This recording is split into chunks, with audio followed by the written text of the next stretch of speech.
I have seen such a massive growth in people viewing sports cards as an alternative asset class. Yeah. And you are the king of real estate, which is the most traditional alternative asset class that I can think of. I think about a lot of why my clients are buying sports cards for $100,000, $200,000, $300,000. Yeah. Some of them just want to have the card, but many of them are viewing it as an investment vehicle for future returns. For sure. When you're talking to your clients, is it a similar conversation, or where do you see the split between super high net worth clients and why they're buying some of the properties they're buying? I mean, listen, there's always an investment angle to it. Super high net worth, though, it's about quality of life, first and foremost. If someone's spending 9 figures on a property, they're not worried about the repayment value in 24 months. They're not buying it as a flip most often, right? They want the property and they want to buy it and they want to get what they want. If they have to pay a premium, at least they got what they want. I hear that phrase a lot, right? Especially with people who have net worths of over at least $1 billion. Underneath that, right, which is more people, they do care about the investment value. And so they pay attention to legal light and air, right? Views, quality, construction quality, provenance. It's why you will sell, this is the provenance of this card. This looks like it's signed by Babe Ruth. This looks like it's a Mickey Mantle card from, and so there's a premium to homes that were owned by Babe Ruth. There's a influencer who just tried to buy an apartment in a building where Babe Ruth used to live in New York City. It's a co-op. She was denied. And the only reason it was really pressed because it was Babe Ruth's building. And so the apartments in there are worth a little bit more because of that. So there's always an investment value, but because you can live in it and you can use it or you can rent it and you can collect cash income and there can be a return. So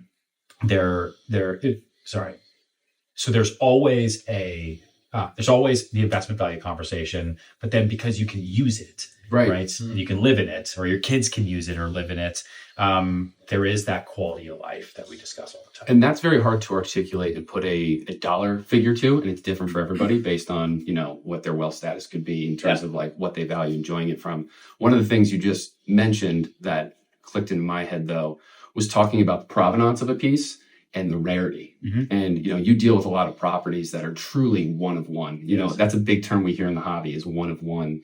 And I think that is another driving factor in the valuations of these things. When this is the only opportunity that you're going to get a house with this much beachfront or a golf course in the backyard and things of that nature. I love that video, by the way. Oh, thanks. That was awesome. But I mean, the value of scarcity is something that I think really drives alternative assets as well. I mean, I don't know what you think about that. Always. But it can go either way, right? Sometimes a one of one is only worth something to the person who lives there now. And so they'll say, this is a one of one, like for you, Mm-hmm. I think trading cards have a marketplace. And there's only so many people who can spend 10,000 or 10 million on a collectible. There's more people who will spend $10 million on a home, but the buyer pool gets less and less and less, obviously. We like one of one properties. We're selling the White House in Georgia right now. We have that house in Sagaponack in the Hamptons that comes with its own 5-hole golf course, right? That's on the ocean. We sell properties all over, Florida that are all defined by their width on the sand because there's only so much of it. In New York City, you might have an incredible penthouse and it's great, but who's to say that the building next door won't be torn down and that building will have an even better penthouse? That could happen. Right? You're never going to have another Babe Ruth card, right? But you'll have another penthouse, except for the fact that the basis of the cost of that penthouse will now be exponentially greater than what you paid for. So your penthouse will still appreciate in value because next door, that bigger penthouse has got to be 3 times the price to be able to make the same return for that same owner, just given the time difference. Sure. Yeah, no, I think that's a really good, parallel to it. The last thing I know I wanted to speak to you about too, when brokering these incredible houses, these pieces of real estate, the relationships that you have to build that go into these homes. I'm curious, just as somebody who knows where a lot of this stuff is currently, quote, buried, right? Collectors will bury cards in their collections for a long time and it might never come for sale. Yeah. In your world, there's probably properties that you know of that are not currently for sale, but you've been building that relationship, waiting for that opportunity. Is that true? Or can you speak at all to the relationship building and kind of knowing where some of the diamonds in the rough may lie? Oh yeah. That's what we do every day. Every day. We build a know, like, and trust factor with people so that when they are ready to pull the trigger, they're ready to call, either on the buy side or the sell side, the same way you have, right, for your cards. I mean, we did a multi-$100 million deal in Florida 2 months ago, from a relationship I started building 7 years ago. Yeah. Right. So and I didn't know it was going to turn into that. Could have turned into nothing. But when it was time for them to make the decision, you want to be the one who. You're the one who sells these, right? You're the one who has access to these. You're the one who is the thought leader in this space. But yes, there's many properties out there that we know of that at one point we will be ready to pounce on. And that's kind of what separates these days, the people from the machine.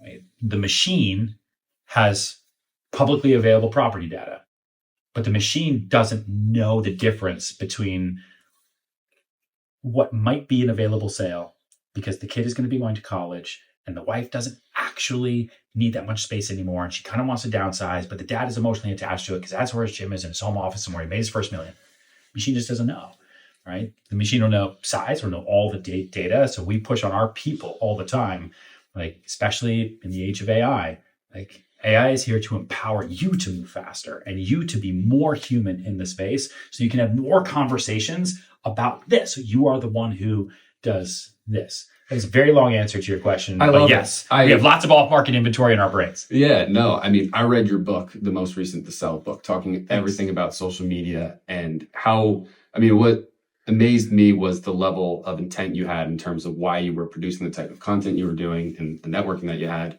And I think, AI and this next wave of technology is all going to be important with that. But one of the things that stands out to me is your ability to market yourself and brand yourself so well, which is what that book talks a lot about. So I appreciate you spending some time talking to me and thinking about it and seeing the parallels between whether it's high-end vintage sports cards and collectibles, anything that has a market requires relationships and knowledge of a very specific alternative asset class, which is really the basis for all of this, is that it's not a traditional asset and it's not a stock or a bond, but it certainly has quite a bit of nominal value.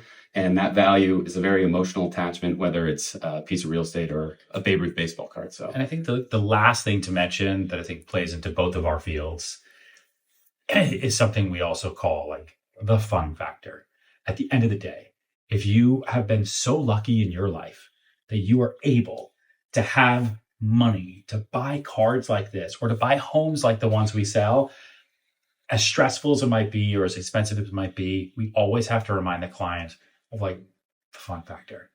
You get to spend this money. You get to haggle and negotiate. You get to have the opportunity to lose a deal. That's awesome. There's fun there for people, especially with this, because the maintenance on this is far less than the maintenance on a 50,000 square foot mansion with 40 acres of rolling fields and holly. See, that's where we connected. The nostalgia piece, the fun piece that I could share with my son, right, is awesome. What I've learned as part of this experience and experiment is these cards now that I'm buying are outperforming the S&P 500. Yeah. Right? So yeah, it's just been great for us too. Yeah. Well, that's great. I really appreciate Chris, Ryan. Thank you guys both so much for having me, getting to show off these cards. And what an awesome day. Thank you, Ryan.